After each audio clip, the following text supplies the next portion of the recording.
finally moving in the right direction. Deconstruction is completed, and we're putting everything back together at this point.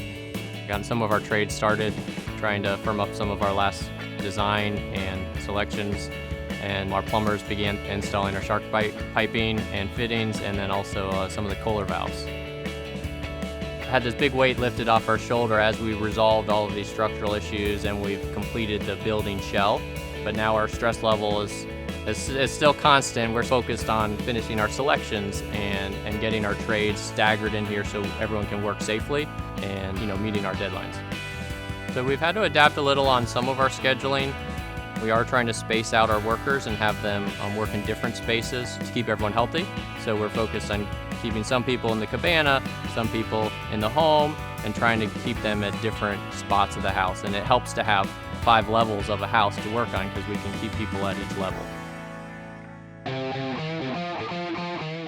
I'm excited about some of the products we're using in the home. Some are new to us.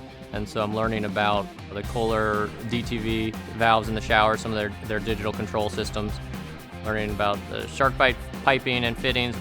It's fun trying these products out and using them and seeing their value. We're moving ahead. We're real excited about the project. As things are taking shape, it's easier to visualize the space and appreciate what we're building here.